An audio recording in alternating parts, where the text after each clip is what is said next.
ரப்புல் ஆலமீனுடைய மிகச்சிறந்த பிரதிநிதிகளான பெற்றோர்களை பற்றி அல்லாஹ் ரப்புல் ஆலமீன் சொல்லக்கூடிய அற்புதமான வசனங்கள் சரமாரியாக அல்லாஹ்வுடைய கலாம் ஷரீஃபில் வந்து இறங்கியதை ஹாபிஸ் அவர்கள் ஓதினார்கள். உலகத்தில் நாம் காணக்கூடிய சொர்க்கங்கள் பெற்றோர்கள் சகோதரர்களே, இருக்கின்ற வரைக்கும் அந்த அருமை தெரியாது என்று சொல்வார்கள். அவர்கள் போன பிறகுதான் நமக்காக ஏங்கிய அந்த உள்ளம் மனைவியை விட மேலானது, மக்களை விட மேலானது, உலகத்தில் உள்ள அனைத்தையும் விட மேலானது என்பதை அவன் புரிய முடியும். கடந்த காலத்தில் பெற்றோர்கள் இவனுடைய விஷயத்தில் எப்படியெல்லாம் அக்கறை செய்தார்கள் என்பதை அவருடைய மரணத்திற்கு பிறகுதான் இவன் அசை போடுகிறான். சகோதரர்களே, அல்லாஹ் உயிரோடு இருக்கக்கூடிய தாய் தகப்பனை கண்ணும் கருத்துமாக பாவிக்கக்கூடிய பாக்கியத்தை தருவானாக. ஒரு அற்புதமான வசனம், வகலா ரப்புக அல்லா தஅபுது இல்லா இய்யாஹு வபில் வாலிதைனி இஹ்சானா இம்மா யபுலுகன்ன இந்தகல் கிபர அஹதுஹுமா வலா தகுல் லஹுமா உஃப் வலா தன்ஹர்ஹுமா வகுல் லஹுமா கௌலன் கரீமா.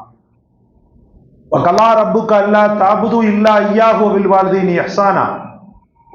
அல்லாஹ்வை தவிர நீ வேறு யாரையும் வணங்கக்கூடாது, உன் பெற்றவர்களுக்கு நீ உபகாரம் செய்ய வேண்டும் என்று அல்லாஹ் தீர்ப்பு செய்து விட்டான். கலான்னு சொன்னா ஜட்ஜ்மெண்ட்னு அர்த்தம்.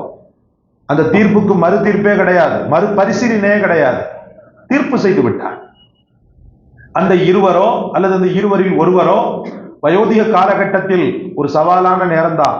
அந்த நேரத்தில் சும்மா நம்ம சொல்லிக்கலாம், பெற்றவர்களுக்கு கண்ணியம் கொடுக்கணும், அதுக்கு மரியாதை கொடுக்கணும். ஆனா வயதான பெற்றோர்களை வைத்து பராமரிக்கக்கூடிய மக்கள் ஒரு பெரும் சவாலை சந்திக்கிறார்கள், மறுத்து சொல்வதற்கு இடமில்லை. இந்த சவாலான சந்தர்ப்பத்தில் தான் ஷைத்தான் துணிந்து விளையாடுவான் கல்பில். அந்த நேரத்தில் அந்த மாபாவிக்கு நாம் அடிமைப்பட்டு விடக் கூடாது. அதனாலதான் அல்லாஹ் சொல்வான், வலா தகுல் லஹுமா உஃப். உஃப்னா என்ன? அலட்சியமாக நீ வெளிப்படுத்துகின்ற அப்படின்ற வார்த்தை, இந்த வார்த்தை கூட உன்னுடைய வாயிலிருந்து வரக்கூடாது. வகுல் லஹுமா கௌலன் கரீமா. அந்த இருவரிடத்திலேயுமே சங்கையான வார்த்தைகளை கொண்டு பேசு. தங்கம், வாப்பா, செல்லம், இது சாப்பிடுப்பா, இதை போட்டுக்கப்பா. ஏன்னா அந்த நேரத்தில் இந்த ஹகீஸ் எல்லாம் போட வேண்டியது வரும். அதுக்கு என்ன சொல்றது பேரு? ஹகீஸா? ஹகீஸ் தானா? பேம்பஸ். அந்த நேரத்துல தான் ஒரு தகப்பனுடைய கஷ்டத்தையும் ஒரு தாயினுடைய கஷ்டத்தையும் நாம கொஞ்சம் சிரமப்பட வேண்டியது வரும். அந்த நேரத்துல அவங்களால அதை வச்சுக்கிட்டு இருக்க முடியாது, புடுங்கி எரிஞ்சிருவாங்க, குழந்தைகளாகவே மாறிடுவாங்க. அல்லாஹ் சொல்றான் இல்லையா, வமன்னு அம்மிருஹு நுனக்கிஸுஹு.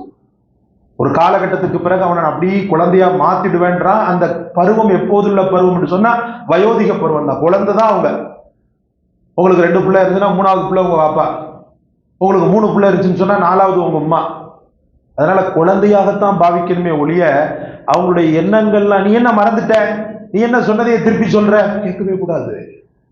அல்லாஹ் சொல்கிறான், அவனை நான் மாத்திடுவேன். அவன் மாறி போய் இருக்கக்கூடிய தாயும் தந்தையும் உங்களை எதிர்பார்த்து இருக்கக்கூடிய பலகீனங்கள், அந்த பலகீனத்தை மேலும் நீங்கள் துவம்சம் செய்யக்கூடிய விதத்தில், அவர்களை உள்ளத்தை உடைக்கக்கூடிய விதத்தில் வார்த்தைகளை பிரயோகித்தீர்களே ஆனால் அல்லாஹு தஆலா சொர்க்கத்தை ஹராமாக்குகிறான். அல்லாஹ் பாதுகாப்பானாக.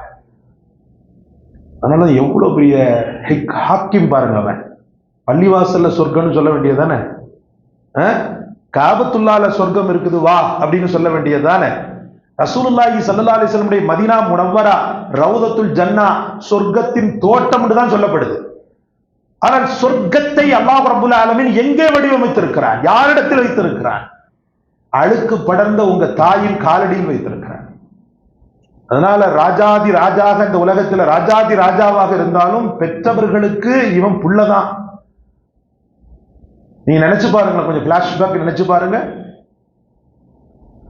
தாய் உயிரோடு இருக்கக்கூடிய காலகட்டத்துல அலைந்து திரிந்து பையில ஜாமான் எடுத்துட்டு வருவீங்க. அது உங்களுடைய பேரனுக்கோ பேத்திக்கோ இருக்கலாம், அல்லது உங்க பிள்ளைங்களுக்கு இருக்கலாம், அல்லது உங்க மனைவிக்கு இருக்கலாம்.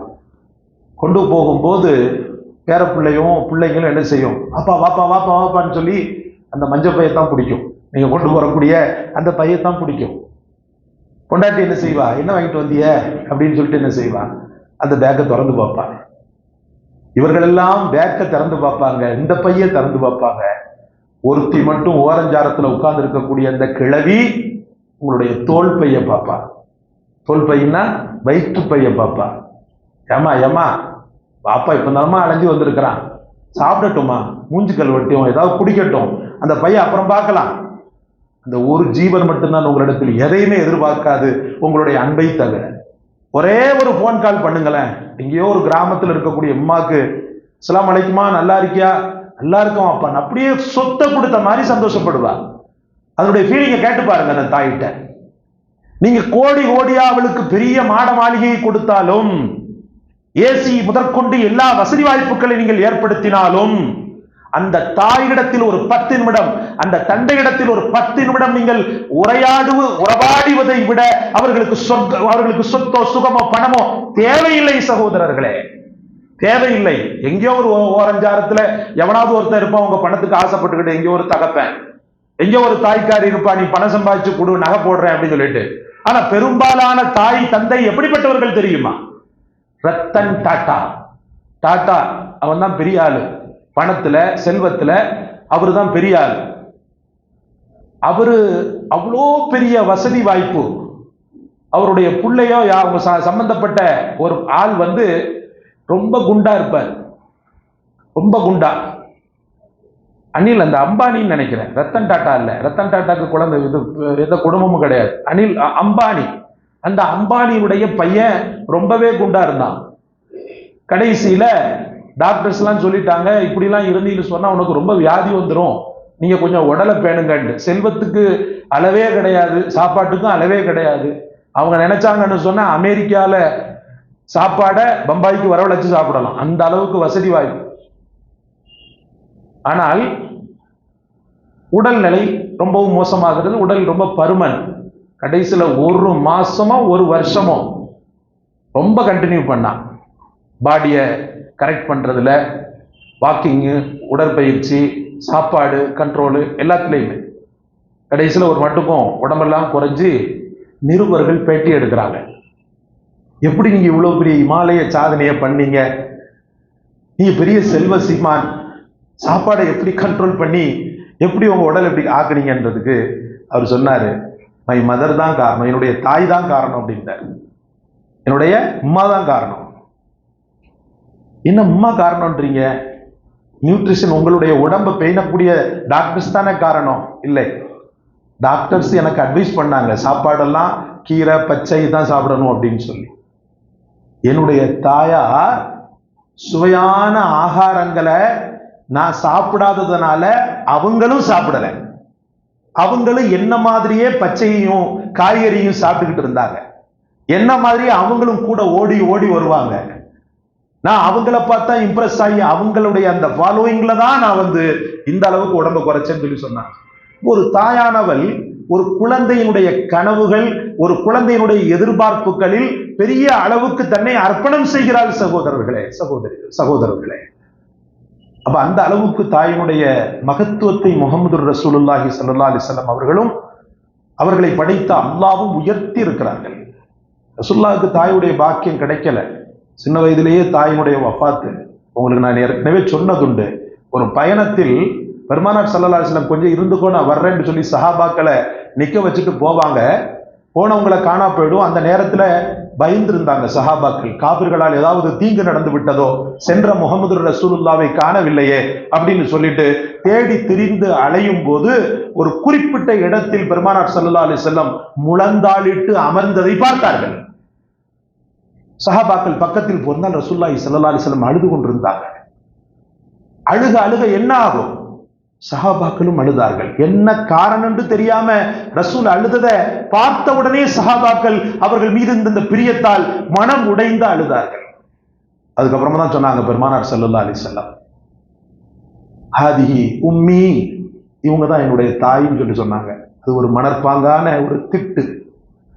அங்கே புதைக்கப்பட்டிருந்த பெருமானார் ஸல்லல்லாஹு அலைஹி வஸல்லம் அவர்களை சுமந்த அந்த மாபெரும் ஆன்மா ஆமினாவின் கபர்.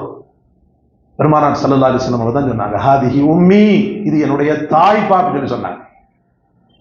நான் குறிப்பிட்ட அந்த இடத்தை நான் குறிப்பிட்டு வச்சிருந்தேன். இப்ப என்னுடைய தாயை பார்ப்பதற்காக நான் வந்தேன். வந்தவுடன் நினைவுகள்னா என்ன நினைவுகள்? 6 வயசுக்கு முன்னாடி உள்ள நினைவுகள் ஏதோ 1, 2 வேணா ஒட்டிக்கிட்டு இருக்கும், பெரும்பாலும் மறந்துடும். 6 வயசுல நமக்கு என்ன ஞாபகம் இருக்க போகுது? ஆனால் பெருமானார் ஸல்லல்லாஹு அலைஹி வஸல்லம் தன் தாயினுடைய அந்த பிரிவை, ஆற்றாமையை தாங்க முடியாமல் பெருமானார் ஸல்லல்லாஹு அலைஹி வஸல்லம் அழுதார்கள். அவர்கள் அழுதையை பார்த்து சஹாபாக்கள் அழுதார்கள் என்பது வரலாறு.